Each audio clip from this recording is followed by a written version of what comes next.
Hey guys, and welcome back to the Mike Gunner podcast. Today I have my friend Jaque Opie, who wrote this really helpful relationship book, Passion Rituals.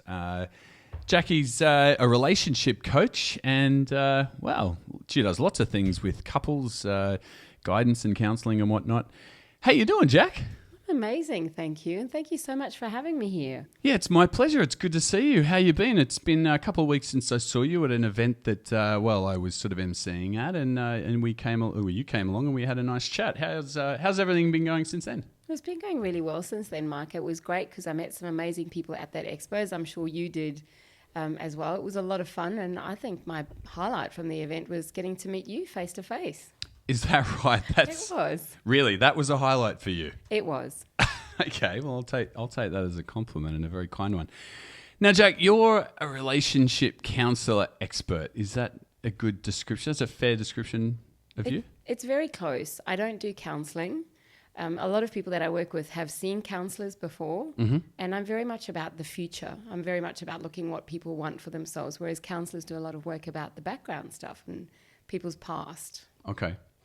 Are you something of a mentor to people in their relationships? Give them sort of guidance and whatnot? I definitely give them guidance. And the mentoring side of things is really important to me because I've been there. I've had the good times in my relationships and I've had some really, really tough times as well. So, for me, any good mentor is somebody who's been there before and has had those experiences and then can translate it practically to what it looks like for other people in their relationships.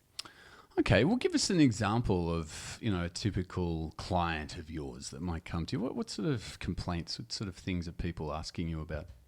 So I'm going to start with the beautiful men that come to me because they often don't do it in an open public forum. I run a lot of courses, but men will come to me one-on-one. Yep. And the biggest challenge that they face, the gentlemen who are speaking to me, is that things have gone wrong in their relationship and they didn't see where or how it happened. Okay. And it kind of hits them a bit like a bus.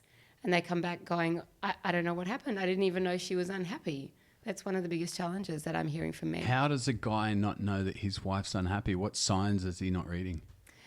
In a lot of cases, it's that women are often, and this conversation is going to be very generalized because I do deal with a lot of, so I'm not saying this is everybody, but for a lot of women in their relationships, they are challenged with knowing how to ask for what they want, how to get clear about what it is that they need in a relationship. And the challenge for men is knowing that sometimes you've got to be a mind reader. And that's a tough gig for guys. It's a tough gig for anybody, never mind guys just alone. Goodness me, yeah, you're right. It's a tough gig. When we met, we were chatting and you mentioned that you had, had a separation yourself and you learned a lot of lessons through that. That's what brought you to where you are now, would you say? It is that. And that separation that I experienced, Mike, was in my relationship that I'm in now. Mm-hmm. So, my clear message to people is that if you want it to work, there is a way to make it work. You just both got to want it badly enough. Okay, so you had a separation and now you're back with your husband. Yes. Wowee. I mean, did that feel as though at some point it all might have been lost and you just were at the brink of despair and then you guys mended it and this is where you've kind of picked up the tools and the education from there? Exactly. And, the biggest challenge for me was not knowing where to go looking for help or even to know that I needed help because I believed, for me at the time, I was in an emotional turmoil and a lot of men and women experience this. And so what was happening for me is I was looking externally. I was like, there's something wrong with him and playing the total blame game. And so for me, when we separated, I moved out of our family home. My boys were 13 and 15 at the time. And we had so much at stake at that time. And what I then realized was that I wanted more for myself. I wanted more for my husband and I wanted more for my kids. And that's not to say that I tell anybody to stay in a relationship that they're unhappy in, but at least do the work, know that you've put in the time and that you've given it everything. And then you can say, you know what, we did our best. Yeah. Okay. Well, there's doing your best, but is there a point, do you think, where relationships have just, there's nothing more you can do? I mean, do you reckon should they recognize that you've tried everything and, do you ever recommend that anybody just walk away? I don't recommend walking away. There's a way to do it. And I know what you mean, Mark. You're not saying, right, that's it, hands washed, I'm out of here. there is certainly a way of doing it. And I honestly believe that when we do all the work, when we can hand on heart say, you know what, we did our best, and we can leave as hopefully as friends, sometimes it is time for people to move on, and some people stay for way too long. Yeah, I've noticed that. Do you, I mean, when you get a couple, you know, you're working with a couple, what would be some of the key points you might, you know, make to them to help them to recover that relationship? You know, the recovery is all about being honest and knowing what tools and resources you have access to help you do that. And one of the tools that I think we often overlook in relationships is communication and just being really clear with each other. And it seems that there's a lot of conversations going on. There's a lot of talking happening, especially when people are challenged in their relationship, but there's not a lot being said.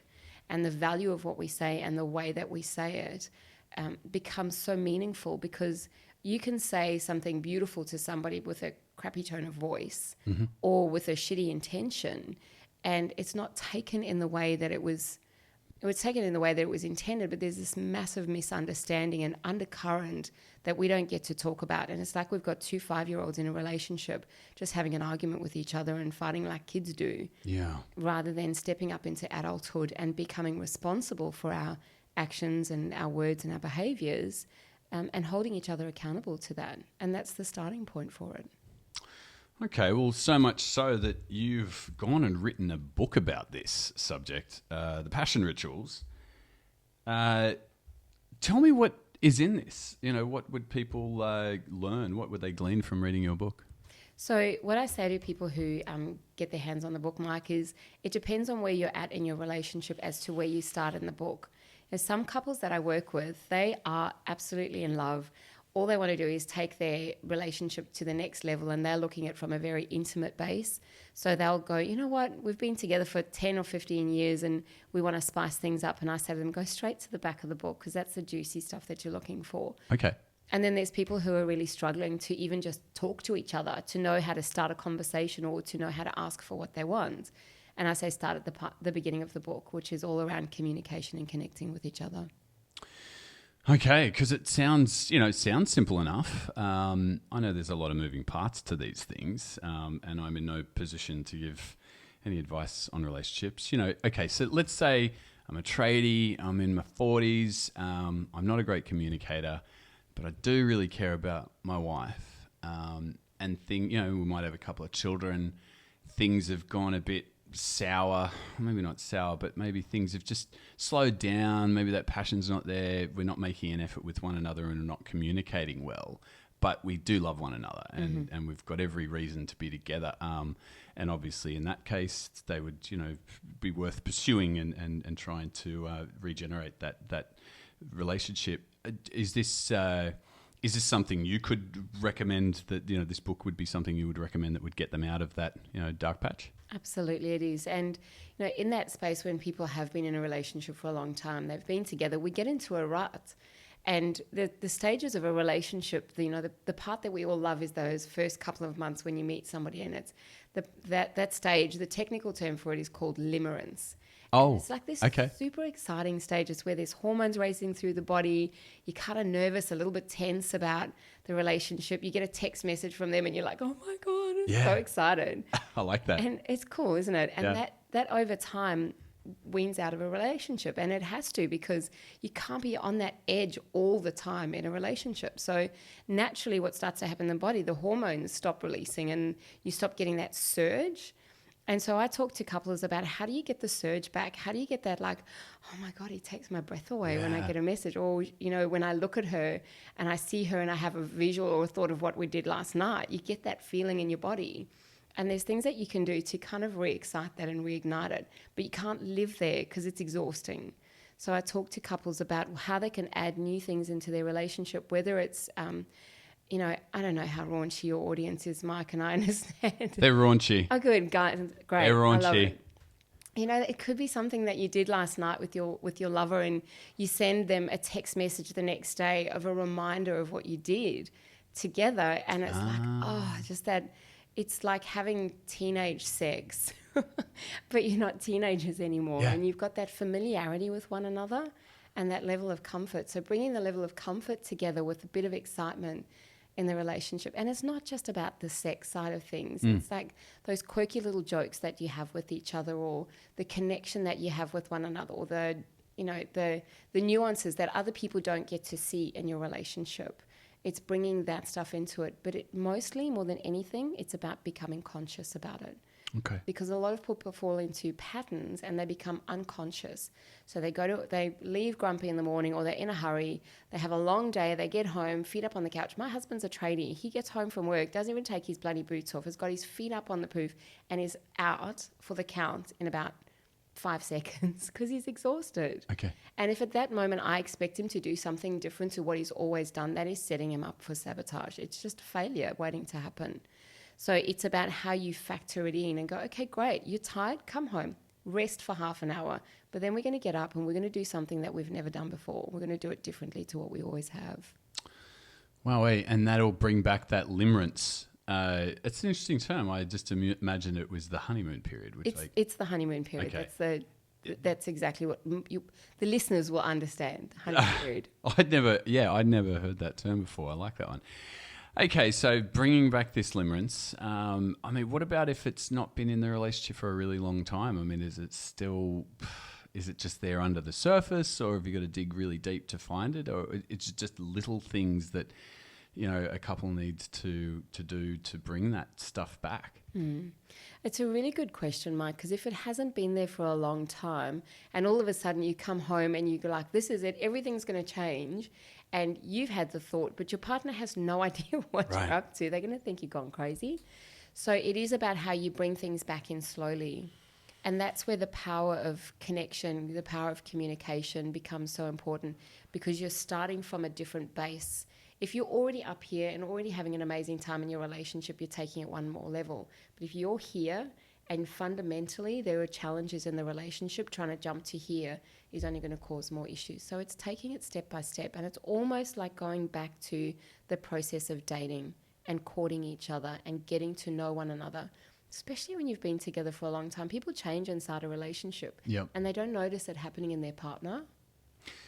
Yeah, I think, I tend to agree with that. I know that, well, I guess my parents, I think about their relationship, and, my sisters and their relationships, and they've been in long relationships, and they're all doing pretty well, seems to be.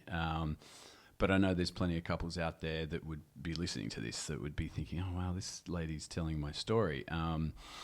Okay, so by the time they finish this book, would you say, is this a silver bullet right here? Is it just some ideas for them to, to think about implementing that will sort of help them take those next little steps? The book is very practical. Like when you have a look at it, it's do this, do this, do this. It's outlined very clearly. And the reason I do that is because at times when we are most looking for the information is often when we're the least resourceful.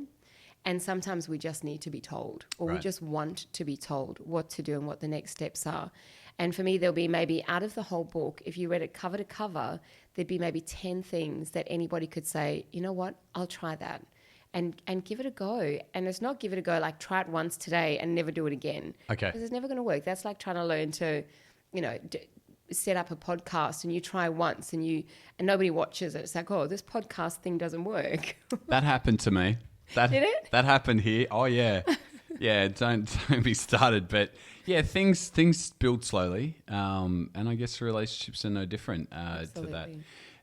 So is there anything, unique that you could... I liked that one, the other one that you mentioned, by the way, that idea of sending each other cheeky text messages about something you might have done intimately the night before. Is there anything else that people might just be able to, something they could take away here and now?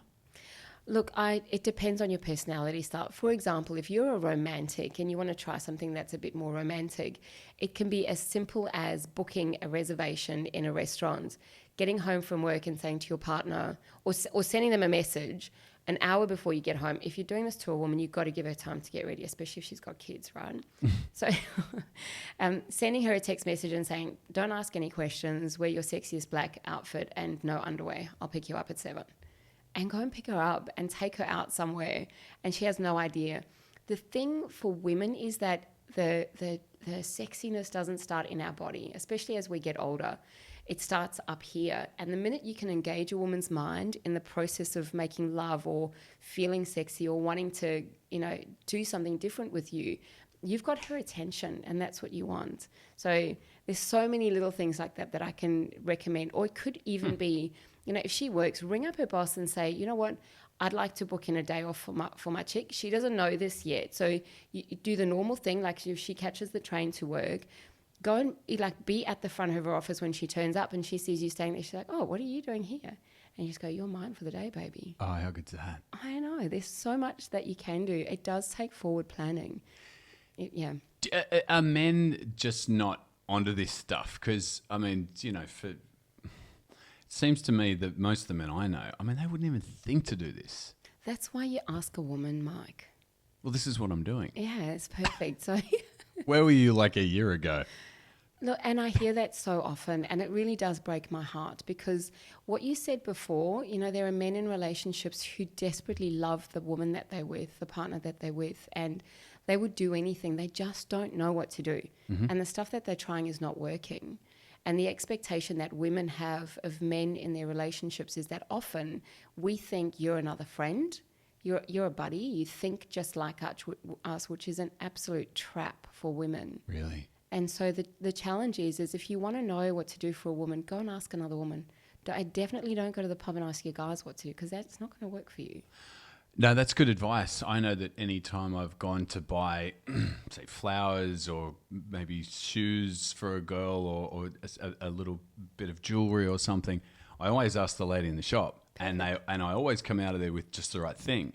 And I get home and, my girl's like, oh, wow, like this is amazing. I would never have imagined. And I'm a bit conflicted whether or not to tell her that a lady actually helped me. In most cases I do, but sometimes I'll take the credit.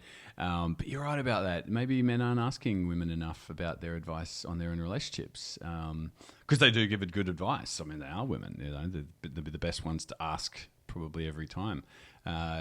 Okay, so now, Jack, you've written this book. How long ago did you write this book, by the way? About a year and a half ago. Okay, and you've had some good feedback. I've had amazing feedback from it. In fact, and it is the guys that I get the best feedback from, messages that... No kidding. Yeah, it's pretty cool. And they've no doubt given you, their testimonials on how it's been applied and the success that they've had and whatnot. I applaud any man that sort of buys this and reads it. You know what I mean? Like I'd never got a copy from you, mind you, when we met, but I would have read it had I had it, and I'm excited to read it. I don't think that you can ever have too much information, especially not with relationships. So where would guys? Okay, so to the guys out there watching this, or even the women that are going to end up watching this, obviously they can get their hands on a book like this, but is there something that you could encourage them to do in the meantime? That they're on their relationships at its death throes. They want to stay with this person, but they've tried everything. If they've tried everything, is there more that they can try? Yes, there's always more that you can try. It just depends on how much time and energy you want to put into it. And one of the resources that I love using is the 5 love languages. And oh yeah, it's so simple. You can go online. You just go Google it, 5 love languages. Do the online assessment, and in 3 minutes, you know what your love language is. And send that to your lover, send that to your partner and say, do you mind filling this out? And then you compare the notes of the two. And most of the time, the challenges that people have in their relationships is because they're sharing love in the way they want to receive it, not the way that their partner likes to receive love. Yeah. So, for example, my number one love language is gifts. Mm-hmm. I love being given a gift.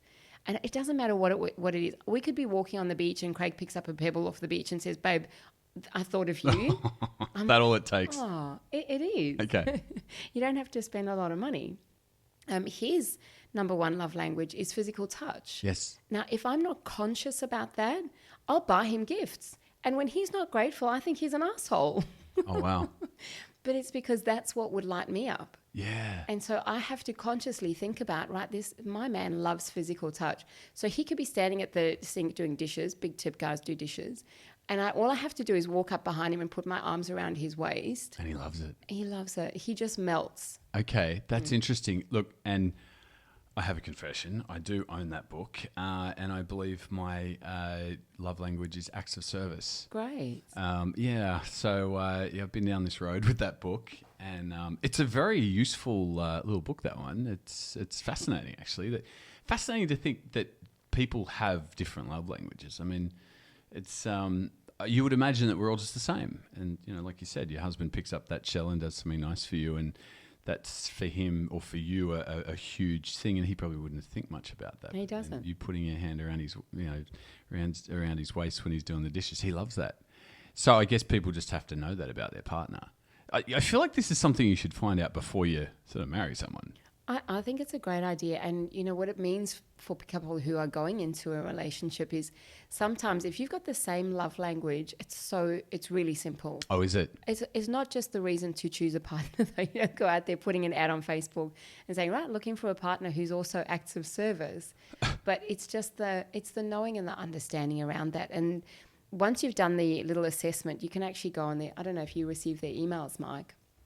And they send you hints all the time on how to stay connected with each other and how to show your love language. And this is the same as communication. Mm-hmm. We all communicate differently. And one of my favorite quotes is from Nelson Mandela, and he says, if you speak to a man in a language that he understands, that goes to his head. Mm-hmm. But if you speak to him in his language, that goes to his heart. And it's really about what do you want to engage? Do you just want to be at this, the logical level, or do you really want to get into the core of what's happening for your partner and get to know them so well that there's this level of synergy? And when you speak their language, all of a sudden you see them open up. You see the way that they change and lean into the conversation as opposed to leaning out because they have no idea where you're coming from. I wish I knew this again a couple of months ago. I just as you were talking then, I was thinking about how I've been personally going wrong probably all these years. I feel like I have a way of seeing things. I'm very rational, very measured, and I feel like unless you're seeing things that way, and I know a lot of men and probably women feel this way too, unless you're seeing things maybe my way, that rational, logical, measured way, that yours is the wrong way, and that, I don't know, you figure that out and get back to me when you think like me. That makes a lot of sense. And then if I do actually make the effort, which is, sometimes too little too late, but to think about things from somebody else's point of view, I do think, it may not be the right way or my way, but it's not the wrong way. It's just another way. It's taken me a lot of years, 45 as of Thursday, to figure this out. Happy birthday. Yeah, thank you. Thanks for that. But boy, that would feel, I almost feel a bit silly that I've been looking at it through that lens all these years. And I think a lot of people do that. There's different ways to communicate and there's different ways to see the world. And I guess that's, in a relationship, you've got two different perspectives and they're not always going to align, and you need to somehow find a way to, achieve that alignment in amongst all that grey stuff. But, well, there you go. So how's things going with you and your husband now? I dare say better than ever.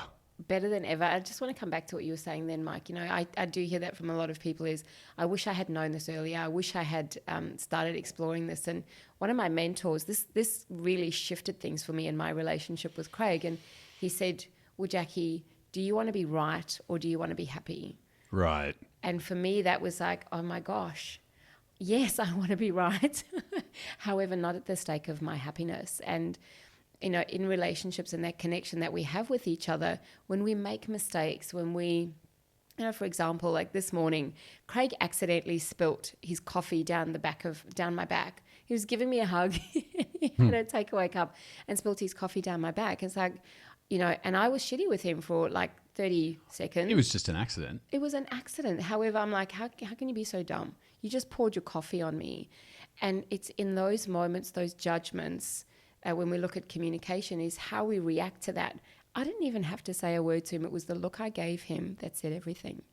And I felt so bad afterwards because I saw the look on his face, the pain, because the woman who he loves has just scolded him. Yeah. And I called him afterwards and I said, I'm so sorry. I never want to see that look on your face. Yeah. I never want to hurt you. I don't want to do anything intentionally. And I think that's part of the challenge is sometimes we're hurting each other and we're doing it so unintentionally. See, well, you just give an example. I mean, you're obviously a well-adjusted lady in control of your emotions, your faculties, and even you lost it, And then, half an hour later, thought, oh boy, I've let him down there. I mean, that's an example of how people can just not read the moment and react emotionally, let's say. And so, I feel like it's encouraging to hear that someone like you also makes these mistakes, because the rest of us, we're dropping balls left, right, and centre here. And well, I think I am as well, Mike. The difference for me now is that I move on very quickly from it, as opposed to, like we were talking about being right or being happy. Being right would be saying, well, I mean, he spilt coffee down my back. Isn't that a good enough reason for me to be annoyed? Yeah. Or to want to be happy is instead going, you know what, my response was inappropriate. It was an accident and I acted like a 5-year-old. Oh, boy. That's the difference between being right and being happy. Yeah, I know exactly. It's funny that we don't learn any of this stuff in school, do we? We don't.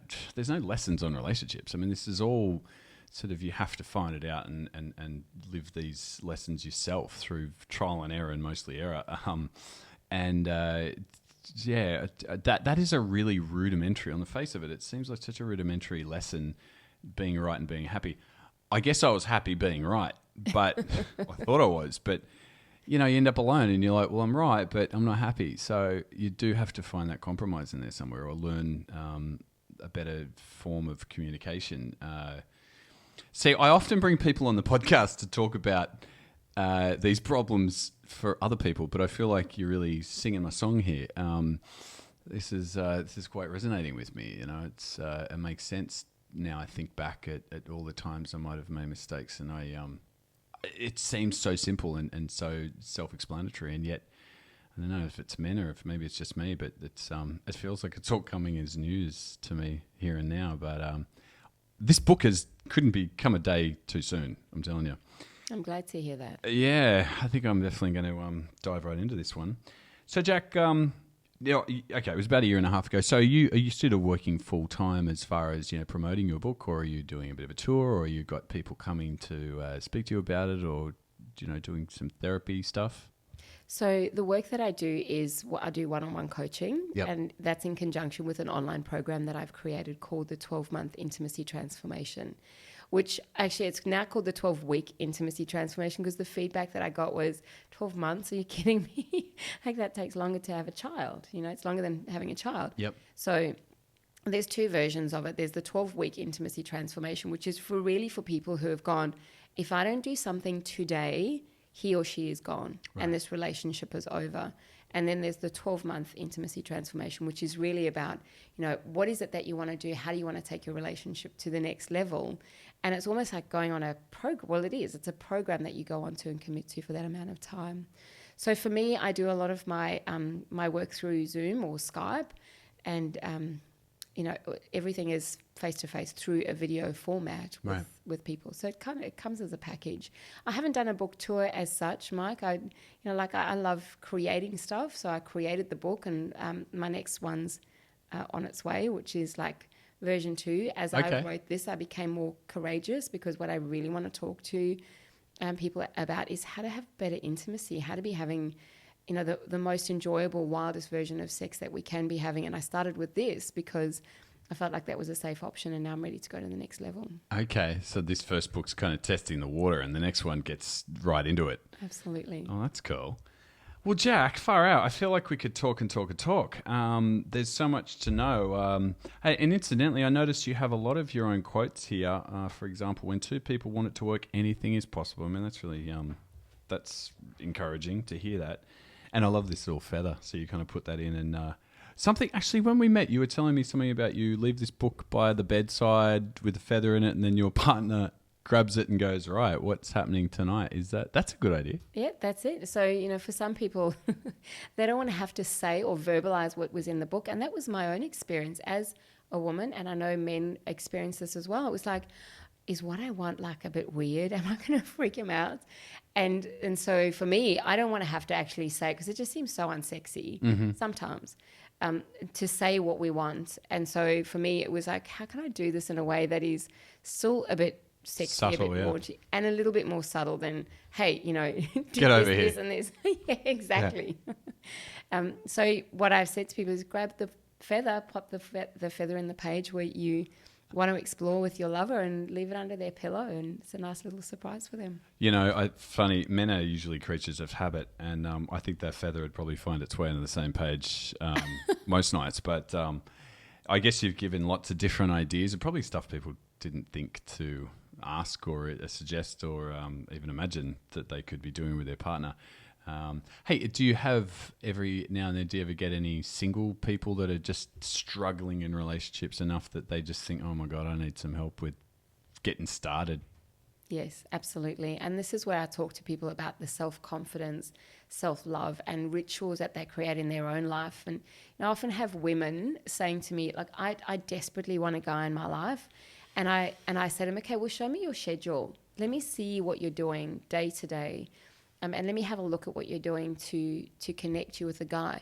And what I often see, ladies, is that their diary is full, but it's full of stuff that they're doing with their girlfriends. And Mark, I don't know if you've experienced, well, as a guy, when you go into a bar and you might go in with one or two friends, and there's a group of amazing looking women there having a lot of fun, how inclined are you to walk over and go and chat with them? If she's in a group. I'm not inclined. Well, yeah, if she's in a group, I feel like I have done that in the past, but I would be hesitant to now because it takes a lot of courage, for one, to do that. And the couple of times I think I've done it, you've got a couple of girls in the group kind of give you a bit of the cold shoulder and they don't want to allow you into that group. So it's probably never now. I wouldn't do it. What do you suggest they do? I'm suggesting that for women who are looking to create more romance and want to have some time with a guy in their lives is make the space for that to be possible. Make it easy and not hard for people to approach you, to have those conversations. And so, and sometimes other guys, I'll talk to guys and they're like, I really want some love in my life. Fantastic. Show me what you've been doing. They're like, what do you mean doing? No. You've got to do something. Sitting on the couch or, meeting your mates down at the pub is not going to work. It might have worked when you were 17, but it doesn't work as we get older and more mature. And it's also looking at who you want in your life and the type of person and what are they doing and where do they hang out. Hang out there because that's where you're going to likely find the person. And, for me, we spoke about dancing as we even started talking about creating a dancing school for men. A singles dancing school. You reckon, I don't know how that would work, but I like the sound of it. You could go and join a salsa class or, I don't know.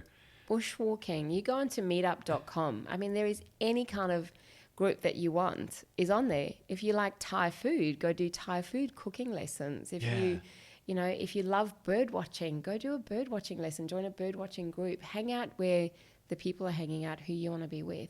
Somebody who you've got some common interest with. Yeah, bird watchers are cool. Yeah. They're so much fun at parties. Depends on what party you're at.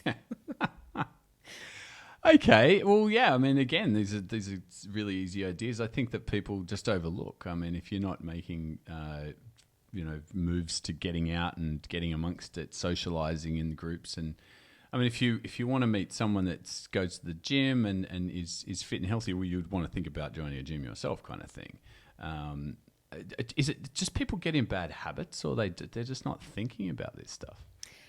I honestly, when I look at how busy most people are, their schedule is packed. And that's why I say, show me what your schedule looks like and let's clear out some stuff that is not working for you right now, is not meaningful. For example, if you're spending 3 hours in front of the TV, is that helping you? Is it helping your mental health? Is it working for you around your confidence and all of that? I'd much rather people invest time and energy in doing a course. Like go and do it doesn't have to be a dancing course, but go and do a course on communication or interpersonal skills, then sit in front of a TV. And because it just adds to the depression, it adds to the state of mind that, there's nothing out there for me. Everything seems boring. And, I feel for guys because I know that they're often challenged with some of the mental stuff that women are as well, but women will talk about it, whereas often men won't. And so any time spent alone in front of the TV consistently, it's like, what are you doing and how is that best serving you right now? Find something that's going to serve the purpose that you want. And if it's more love in your life, then make the space for that to become a reality. Yeah. I guess you'd be more inclined to want to make these changes if, depending on how enthusiastic or certainly keen you are to get a relationship going. I know people that do just about anything, women and men, that, I hear them and they say, oh, God, I'd really love a girlfriend, or I want a boyfriend. And do you have any single friends? And sometimes I'll hear someone asking me the same question for months. I think, what are you doing? Like, I think to myself, what are you doing to get, go out to bars or go to, I suppose people don't always want to go to bars. There's better options than bars to meet people. Is. But yeah, I guess when that desire for a partner overcomes the resistance to actually do something about it, that's when you have people making these, bolder moves and going out and joining dance classes and bushwalking and bird watching and things like that. And no doubt you've had a few success stories in your time. Have you had people come back to you and say, hey, you've saved us, or we're back on track? Absolutely. I've got one of my clients who was really reluctant. This is a gentleman who was really reluctant to connect with me at all because we'd worked together in the past. And I worked with him for 3 months, and he was in a relationship. They'd been together for about 5 years, and we were just so unhappy, in love, but unhappy. And he sent me a message about 2 weeks ago just saying, I just want to let you know that we're having our first baby. And he had done the work. Everything that I had asked him to do, Mike, he did, which was just he was like a model student because he had nothing else that he could do. He didn't know what else to do. So he was just like, yep, I'm yours. Just tell me what to do and I'll do it. Okay. And it was beautiful to see that transition. I was going to say it's amazing. It's not amazing because this works. What I find so amazing is that people's lives change through this. And, my parents got divorced when I was 12. My dad was a very angry, aggressive man, and my mum had lots of issues with drugs and alcohol. And I remember when I was a young girl, I just thought, I'm never getting married. Like, this is for idiots. Mm-hmm. And as I got older, and I found found Craig and was just crazy in love with him. And I remember thinking at the time, I don't know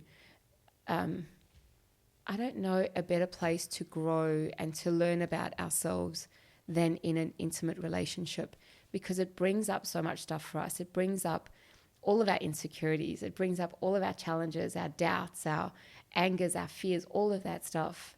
And it puts it in front of us to deal with. Yeah. And I think if we look at relationships from that perspective, it's like, oh, wow, this is here for me to work through, not to just get through and be like, oh, my God, I wish this was over. What's the opportunity for us to grow together and learn together in this? And that's the power of relationships to me. Geez, Jack, you put that very nicely, and I tend to agree. I think that you can. There's a lot of self growth in within a relationship. Even though you're in it together, you can definitely, each individual in that relationship can benefit and grow as a person. Gosh, it's been nice to have you. Thank you so much, Mark. We'll have to do this again. We're going to get tons of questions. People go, oh, Right. You didn't ask her this, you didn't ask her that. Well, I couldn't, we'll definitely pick this up again, and we'll take all the questions that people are going to ask. And I think we should definitely have you back. You only live around the corner, so. Literally. Yeah. So nice to see you, Jack. Thank you Thanks so for much, coming Mark. in. And enjoy my beautiful tea that you made me. Yeah, I will. Yeah, you're very welcome. And I'm going to be reading this Passion Rituals. And next time we talk, I'm going to be across this, and I won't be showing it. Well, I will show this to my girlfriend because she'll be all over it and she'll want to definitely take it off me and, probably hit me with it. But maybe I'll give you 2 copies. You got 2 copies? Yeah. The other one. Yeah, definitely. All right. Well, it's good to see you. And thanks for joining us. This is Jaque Opie and her cool and very helpful book, Passion Rituals. Get your hand on it and sort your relationships out. I know I will be doing that very soon. See you, Jack. Thanks.